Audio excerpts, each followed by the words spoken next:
আসসালামু আলাইকুম, সবাইকে স্বাগত জানাচ্ছি আমার দেশ টপ নিউজে। সঙ্গে আছে আমি হুমায়রা নাওচিন। দর্শক, শুরুতেই জানাবো সংবাদ শিরোনাম। বাংলাদেশ সীমান্তে কাঁটাতারের বেড়া নির্মাণ শুরু ভারতের। কার্যক্রম নিষিদ্ধ আওয়ামী লীগের ঝটিকা মিছিলের চেষ্টা, ধানমন্ডিতে আটক 23। সীমান্ত নিরাপত্তা নিয়ে ভারতীয় সেনা প্রধান ও দীনেশ ত্রিবেদীর বৈঠক। হাম ও হামের উপসর্গে আরো 11 জনের মৃত্যু, মোট মৃত্যু 500 ছুঁই। বাংলাদেশে পুশ ইন করা 5 জনকে ফিরিয়ে নেবে ভারত। নাসিরউদ্দিন পাটোয়ারির ওপর হামলার প্রতিবাদে এনসিপির বিক্ষোভ, মামলা না নেয়ার অভিযোগ। কলকাতায় যৌথ নদী কমিশনের বৈঠক শুরু। দর্শক, শুনছিলেন সংবাদ শিরোনাম, এবারে বিস্তারিত। বাংলাদেশ ভারত সীমান্তে কাঁটাতারের বেড়া দেওয়ার কাজ শুরু হয়েছে। এর আগে বাংলাদেশের সঙ্গে আন্তর্জাতিক সীমান্তে কাঁটাতারের বেড়া নির্মাণের জন্য ভারতীয় সীমান্ত রক্ষী বাহিনী বিএসএফ কে আনুষ্ঠানিকভাবে 27 কিলোমিটার জমি হস্তান্তর করে ভারতের পশ্চিমবঙ্গ রাজ্য সরকার। শিলিগুড়ির ফাঁসি দেওয়া এলাকা থেকে এই বেড়া নির্মাণের কাজ শুরু হয়। পশ্চিমবঙ্গে বিধানসভা নির্বাচনে ভারতীয় জনতা পার্টি বিজেপি ক্ষমতায় আসার পরই বিএসএফ কে জমি হস্তান্তরের ব্যাপারে বড় সিদ্ধান্ত নিয়েছিলেন মুখ্যমন্ত্রী শুভেন্দু অধিকারী। সীমান্তের নিরাপত্তা জোরদার করার লক্ষ্যে 2 ধরনের জমি দেওয়া হয়েছে। এর মধ্যে রয়েছে 9টি জেলার মোট 32 একর সরকারি খাস জমি। এছাড়া 5টি জেলা থেকে 43 একর ব্যক্তিগত জমি কেনা হয়েছে। এই জমির সম্পূর্ণ ব্যয়ভার বহন করবে কেন্দ্রীয় স্বরাষ্ট্র মন্ত্রণালয়। রাজধানীর ধানমন্ডি ও আশপাশের এলাকা থেকে ঝটিকা মিছিলের প্রস্তুতির সময় কার্যক্রম নিষিদ্ধ আওয়ামী লীগ ও যুবলীগের 23 নেতাকর্মীকে আটক করেছে পুলিশ। শুক্রবার দুপুরে জুমার নামাজ শেষে তাদের আটক করা হয় বলে জানিয়েছেন ঢাকা মহানগর পুলিশের ধানমন্ডি অঞ্চলের অতিরিক্ত উপকমিশনার জিসানুল হক। তিনি বলেন, ধানমন্ডি 32 নম্বর, ধানমন্ডির তাকওয়া মসজিদ ও সোভানবাগ মসজিদ এলাকায় অভিযান চালিয়ে মিছিলের প্রস্তুতিকালে তাদের আটক করা হয়। আটক ব্যক্তিদের মধ্যে উপজেলা যুবলীগের সভাপতি সহ বিভিন্ন জেলা ও উপজেলার নেতাকর্মীরা আছেন। ডিএমপির এই কর্মকর্তা বলেন, আটক ব্যক্তিরা বড় ধরনের ঝটিকা মিছিলের প্রস্তুতি নিচ্ছিলেন। নিষিদ্ধ সংগঠনের অপতৎপরতা ঠেকাতে এলাকায় টহল ও নিরাপত্তা ব্যবস্থা জোরদার করা হয়েছে। এই মিছিলের মাধ্যমে আজ শেখ হাসিনাকে দেশে ফিরিয়ে আনার শপথ নেওয়ার পরিকল্পনা ছিল বলে জানিয়েছেন জিসানুল হক। বাংলাদেশে নিযুক্ত ভারতীয় হাইকমিশনার মনোনীত দীনেশ ত্রিবেদীর সঙ্গে বৈঠক করেছেন ভারতের সেনা প্রধান জেনারেল উপেন্দ্র দ্বিবেদী। শুক্রবার এএনআই নিউজের প্রকাশিত এক প্রতিবেদনে জানানো হয়, বৈঠকে বাংলাদেশ ও ভারতের প্রতিরক্ষা সহযোগিতার জোরদার, সীমান্ত নিরাপত্তা এবং সামরিক বাহিনীগুলোর পারস্পরিক যোগাযোগ বৃদ্ধির বিষয়ে আলোচনা হয়েছে।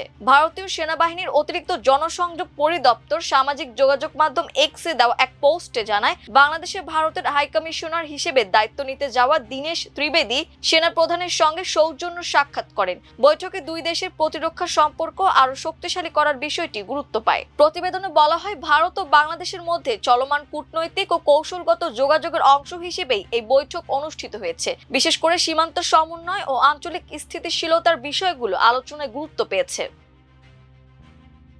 হাম ও হামের উপসর্গ নিয়ে দেশের সর্বশেষ 24 ঘন্টায় আরো 11 শিশুর মৃত্যু হয়েছে। এই সময় হামে 2 শিশুর মৃত্যুর বিষয়ে নিশ্চিত হয়েছে স্বাস্থ্য অধিদপ্তর। আর হামের উপসর্গে মারা গেছে 9 শিশু। এ নিয়ে 15 মার্চ থেকে এখন পর্যন্ত হাম ও হামের উপসর্গ নিয়ে মোট মৃত্যু 499 দাঁড়িয়েছে। তাদের মধ্যে হামের উপসর্গে মারা গেছে 414 শিশু আর হাম শনাক্ত হয়ে মারা গেছে 85 শিশু।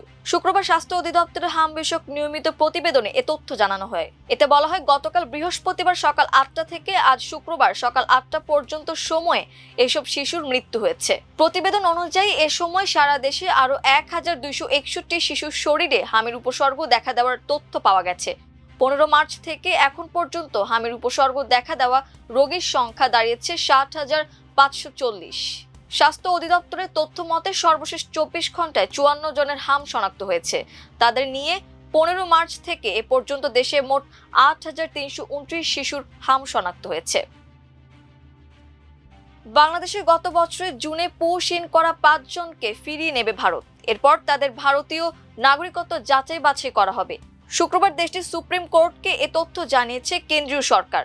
ভারতের প্রধান বিচারপতি সূর্যা কান্তকে নিয়ে গঠিত বেঞ্চকে সলিসিটর জেনারেল তুষার মেহতা এ ব্যাপারে বলেন, আগামী 10 দিনের মধ্যে তাদের ফিরিয়ে আনার প্রক্রিয়া সম্পন্ন করা হবে বলে জানান তুষার। বাংলাদেশে পুশিন করা 6 জনকে ফিরিয়ে আনতে গত বছরের সেপ্টেম্বরে নির্দেশ দেন কলকাতা হাইকোর্ট। কলকাতার সর্বোচ্চ আদালতের এর রায়ের বিরুদ্ধে সুপ্রিম কোর্টে আপিল করে ভারতীয় কেন্দ্রীয় সরকার। সেখানে শুনানির সময় এমন মন্তব্য করেন তুষার। ওই 6 জনের মধ্যে সোনালী খাতুন নামে এক নারীকে তার 8 বছর বয়সী ছেলে সহ ভারতে ফিরিয়ে নিয়ে যাওয়া হয়। এই সময় সোনালী গর্ভবতী ছিলেন। মানবিক দৃষ্টিকোণ থেকে তাকে ফেরানোর কথা জানায় ভারত। পরবর্তীতে সোনালী পশ্চিমবঙ্গের বীরভূমে তার দ্বিতীয় ছেলের জন্ম দেন। যে 5 জনের ব্যাপারে বলা হয়েছে তারা ভারতে দিল্লিতে থাকতেন, সেখান থেকে তাদের ধরে এনে বাংলাদেশে পুশিন করা হয়। ভারত দাবি করে তারা বাংলাদেশি। মোট 2টি পরিবারের 6 জন পুশিনের শিকার হন। তাদের পরিবারের সদস্যরা পরবর্তীতে এ ব্যাপারে আদালতের দ্বারস্থ হন। ঝিনাইদহে জাতীয় নাগরিক পার্টি এনসিপির মুখ্য সংগঠক নাসিরউদ্দিন পাটোয়ারির ওপর হামলার প্রতিবাদে রাজধানীতে বিক্ষোভ মিছিল করেছে দলটির নেতাকর্মীরা। শুক্রবার বিকেলে এ প্রতিবাদ মিছিল শুরু হয়। এর আগে ঝিনাইদহে নাসিরউদ্দিন পাটোয়ারির ওপর ডিম নিক্ষেপ ও হামলার ঘটনা ঘটেছে।